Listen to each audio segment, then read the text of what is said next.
पूर्व आईपीएस शिवदीप लांडे का शेखपुरा में हुआ भव्य स्वागत। हिंद सेना के बैनर तले करेंगे राजनीति की शुरुआत। शेखपुरा जमुई से लौटने के क्रम में पूर्व आईपीएस अधिकारी शिवदीप लांडे का शेखपुरा में भव्य स्वागत किया गया।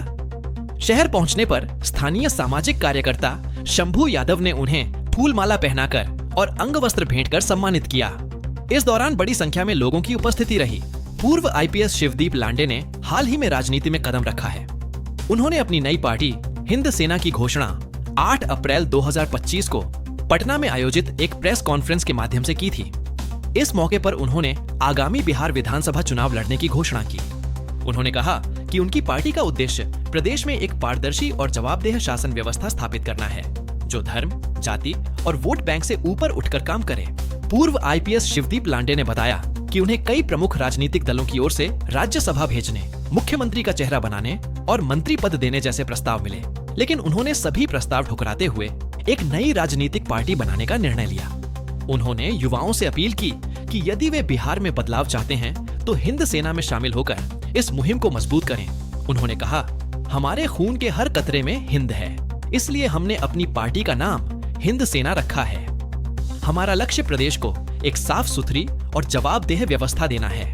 गौरतलब है कि शिवदीप लांडे 2006 बैच के आईपीएस अधिकारी हैं। वे पूर्णिया में आईजी के पद पर कार्यरत थे। उन्होंने 19 सितंबर 2024 को स्वेच्छा से सेवा से इस्तीफा दिया था। लगभग 117 दिनों के बाद 13 जनवरी 2025 को राष्ट्रपति द्रौपदी मुर्मू द्वारा उनका इस्तीफा स्वीकार किया गया, जिसके बाद 17 जनवरी को गृह विभाग की ओर से इसकी अधिसूचना जारी की गई। वे महाराष्ट्र के निवासी हैं और युवाओं के बीच उनकी लोकप्रियता काफी अधिक है। शेखपुरा में हुए उनके स्वागत से स्पष्ट है कि उनके राजनीतिक कदम को लेकर स्थानीय लोगों में उत्सुकता और समर्थन का माहौल बन रहा है।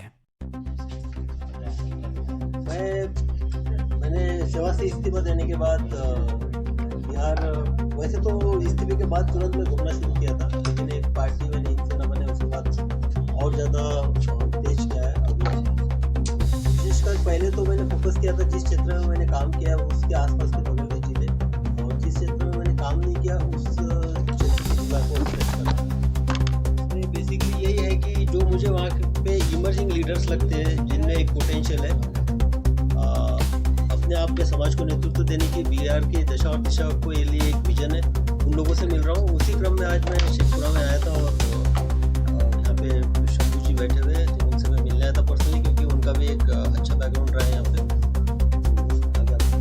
चुनावी वर्ष है पार्टी थी, तो क्या लगता है नहीं, पार्टी बनाई मैं 26 में मुझे 20 साल कंप्लीट होते थे और मुझे पेंशन चालू हो सकती है। पेंशन चालू होने के बाद तो लाइफ सिक्योर हो जाती थी, लेकिन मैंने पेंशन को भी नकार दिया यहाँ पे। पूरा के पहले 18 साल के बाद ही रिजाइन किया, यानी मुझे गवर्नमेंट का बेनिफिट भी कुछ मिलने वाला नहीं। मुझे यही एक मौका लगा कि आने वाले विधानसभा में कुछ नए चेहरे को, यंग फेसेस को यहाँ पे आना चाहिए। ऐसे कम से कम 20-25 लोग आएंगे तो ही बिहार की आने वाले समय की दशा और दिशा बदलेगी, वरना वही होते आ रहा है। 74 के बाद कोई लीडरशिप नहीं है। 1974 का जो जेपी मूवमेंट हुआ था, जेपी मूवमेंट के बाद आप दिखाइए कि कौन सी लीडरशिप है। सर, क्या लगता है पुलिस विभाग में रह के बिहार के सिस्टम को सुधार बहुत कोशिश किया गया लेकिन नहीं सुधार पाए, तो राजनीति में आने के बाद क्या सर लगता है पुलिस सिस्टम को सुधार पाएंगे? पुलिस का अपना एक दायरा सीमित होता है, और जो पुलिसिंग में मैंने किया वो मुझे लगता है कि मैंने जस्टिफाई किया है जो मेरे पार्टी का फाउंडेशन है, मानवता, न्याय और सेवा के लिए। लेकिन अब एग्जाम्पल के तौर पे आप शेखपुरा का लीजिए। शेखपुरा में जो जिनको अपराधी बोला जाता है वो मैक्सिमम हो गए कितने, 50-100। तो अगर मुझे शेखपुरा का एसपी बनाया जाता था तो मैं 50-100 का अरेस्ट करके यहाँ पे एरिया शांत कर देता था। लेकिन लोगों की समझ फिर तो सिर्फ वो मैक्सिमम 2 महीने का मेरे लिए काम रहता था। उसके बाद 2 महीने के बाद मैं क्या करता था यहाँ पे, और लोगों की समस्या सिर्फ वो वहीं तक नहीं है, उसके बाद जो समस्या है यहाँ पे आजीविका की समस्या है, और बाकी जो प्रॉब्लम्स है, एम्प्लॉयमेंट के प्रॉब्लम्स है, तो इनके लिए तो आपको सोल्यूशन यहीं से मिलेगा। एग्जाम्पल के तौर पे आप देखिएगा कि यहाँ करीबन अभी बिहार में 60 लाख डिग्रियाँ लेके घूम रहे लोग। आप में से बहुत सारे लोगों के पास डिग्री भी होगी अभी, जो आप कैमरा अभी और ये माइक पकड़े हुए। तो ये 60 लाख में अब सरकारी की जो बोला जाता है कि 5 लाख वैकेंसीज है, 5 लाख भरने के बाद 55 लाख लोगों का क्या होगा? और जो जिनके पास डिग्रियाँ नहीं, उनका अगर आप टोटल मिला जाए अनएम्प्लॉयमेंट का, तो 1 करोड़ के आसपास युवाओं का ये जाता है। तो इनके लिए तो भाई मैं पुलिस होके तो नहीं कर सकता हूँ। तो उसके लिए बिहार की यंग लीडरशिप आके उसके लिए कर सकती है, तो इसलिए तो क्या सर, जैसे बिहार में सर जैसे हम ये शिक्षित युवाओं के लिए राजनीति में जगह बन पाती है या वो आगे तरक्की मुझे कर पाएगी? मैंने व्यवस्था में देखा है कि युवाओं में यहाँ पोटेंशियल है, युवाओं में यहाँ पे कुछ करने की एक धमक है अंदर से। लेकिन क्या होता है कि जो इस्टेब्लिश्ड यहाँ पे इस्टेब्लिश राजनेता क्या करते हैं, जो मुझे इमर्जिंग लीडर दिखा है वहाँ पे, उस पर किसी केस में अटका दिया, 2-3 केस डाल दिया, तो अपने आप ही बेचारा सरेंडर हो जाता है। मुझे तो यही करना है कि उनके पीछे खड़े रहना है, जिनमें मुझे पोटेंशियल दिख रहा है, जो आगे चल के कुछ कर सकता है, बस। शेखपुरा से सर आपकी पार्टी से विधानसभा चुनाव लड़ेगी कोई?